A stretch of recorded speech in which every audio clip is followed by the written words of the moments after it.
Good morning বন্ধুরা, সবাই কেমন আছো? আশা করছি ভালো আছো আর আমি অনেকও ভালো আছি। আর এখন বাজে সকাল 9:55। আমার ভিডিওটা এখনই স্টার্ট করছি। আমার ছেলেকে একটু গলা রুটি করে খাইয়ে দিয়েছি, কদিন ধরেই ওর শরীরটা প্রচণ্ড খারাপ। তো ওকে একটু গলা রুটি করে খাইয়েছি। 4টে করেছিলাম, তার মধ্যে একটা পুরোটা খেয়েছে আর একটা হাফও খাইনি, মানে হাফের হাফ খেয়েছে। তো যাই হোক, চলো আমি এখন কাজ করবো। এই যে রান্নাঘর দেখো পুরো ছড়িয়ে ছিটিয়ে আছে, পুরো এই দিক থেকে ও মাথা পুরো ঘর দৌড় পুরো একদম ছড়িয়ে আছে। তো ঘরগুলোকে একটু গুছাবো। তো কালকে সারাদিন ছেলেকে নিয়ে কেটে গেছে, ঘরের কাজ সেভাবে করতে পারিনি বলাটা ভুল করেছি। শুধু কাপড়গুলো ভাঁজ করতে পারিনি, বাসনগুলো গুছাতে পারিনি। তাই আমার বর বলে তুমি সারাদিন ঘরে থাকো, কি করো ভগবান জানে। তো সত্যি কথা বলতে, ঘরে যারা থাকে, বাচ্চা সামলায়, রান্না করে, ঘর দেখে, তারাই জানে যে কাজগুলো কেন করতে পারে না আর কিসের জন্য করতে পারে না। যাই হোক, ওখানে কথা বললে হয়তো ঝগড়া হতো বা যাই হোক একটা কিছু হতো, তো আমি চাইনি, চুপ ছিলাম। যাই হোক, এখন করে রাখি, কী করো। ছেলে এখন টিভি দেখছে, কারণ ও যখন টিভি দেখে, যেহেতু ওর এখন শরীর খারাপ, তাই ওকে বেশি আমি কাঁদাই না বা বেশি ইগনোর করি না। তো ওকে ও যখনই বলে মাম্মি কোলে উঠবো বা যাই কিছু, তখনই সঙ্গে সঙ্গে ওকে আমি সেই জিনিসটা মানে রাখার চেষ্টা করি। তো ওই জন্য আমার কিছু কাজ পিছিয়ে যায়।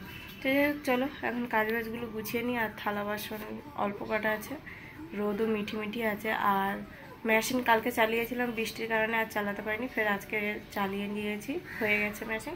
কাপড়গুলো শুকনো করতে দেবো। তো চলো তোমার ভিডিওটা দেখতে থাকো। সবার আগে যে এখানটায় বিছানার চাদর, কাপড় চোপড় যা ছিল সমস্ত কিছু এগুলো ভাঁজ করে নিচ্ছি। আর আমার ছেলে বলছে এটা দেখবো না, ওটা দেখবো না, সেটা দেখবো না, মানে ওর হাজার রকমের বাহানা। টিভি চললে কখনো কখনো এটা না, ওটা না, সেটা না, এরকম করতে থাকে। তো এই জন্য আমি এখানে সবার প্রথমে এই সব চাদর, কাপড় চোপড় সমস্ত কিছু ভাঁজ করে নিচ্ছি। তারপরে গিয়ে ঘর দোর ঝাঁটপাট দেবো, কারণ অনেক কাজ তোমাদের সাথে শেয়ার করি। থালা বাসন আমি এখন ধোবো না, কারণ কি প্রচণ্ড রোদ, আর এত রোদে মানে বাইরে বেরোনোই যাচ্ছে না।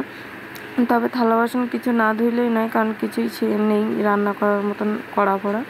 তো যেগুলো আমার লাগবে সেগুলোই আমি ধুয়ে নেবো, নিয়ে আর রান্নাটা করে নেবো।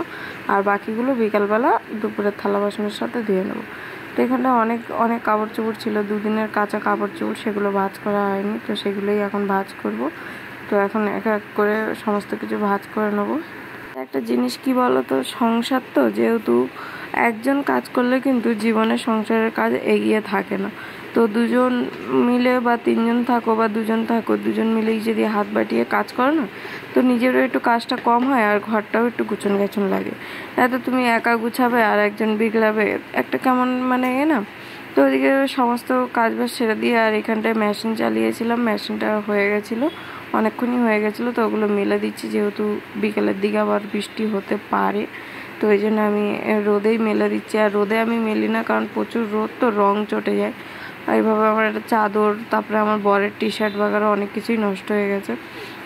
তো যাই হোক, ওখানটায় তো মেলতে হবে, করার কিছু নেই। তো মেলে দিয়ে আমি এখানটায় চলে এসেছি বোতল ভরতে, কারণ জল নেই। আর ফ্রিজে একটু জল না রাখলেই নয়, কারণ খুব গরম পড়েছে আর ঠান্ডা জল একটু না খেলেই নয়। তো এখানটায় যে এক এক করে সমস্ত বোতলগুলো আমি ধুয়ে এনেছি, ধুয়ে এনে এক এক করে সব ভরে নিচ্ছি। নিয়ে দেন রান্না করেছিলাম, আলু ছিল না, তো কী করেছিলাম, সমস্ত সবজি এক জায়গায় দিয়ে একটু টক মতন করেছিলাম। খেতেও খুব সুন্দর হয়েছিল, কিন্তু আর রান্নাটা তোমাদের সাথে আমি শেয়ার করিনি। আর এটা হলো লাস্ট পট জল, তো মানে দুটো বোতল ভরা হয়নি, এই যে দুটো বোতল ভরা হয়নি, কারণ জল ছিল না তাই। তো এখানটায় দেখো আমি খেতে বসে গেছি। তো আজকে টকটা রান্না করেছিলাম বেগুন, ঝিঙে, লাউ আর ঢেঁড়স দিয়ে টক রান্না করেছিলাম, খেতেও বেশ ভালো হয়েছিল।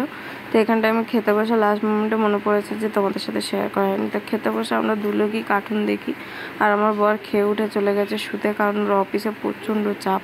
তো যাই হোক, আর এখানটায় আমি খাচ্ছি। আর যদি তোমাদের ভিডিওটা ভালো লেগে থাকে, তো অবশ্যই ইউটিউব থেকে যদি দেখে থাকো তো প্লিজ সাবস্ক্রাইব করে দাও, আর ফেসবুক থেকে দেখে থাকলে ফলো করে দাও। তো চলো, টাটা বাই, সবাই ভালো থেকো।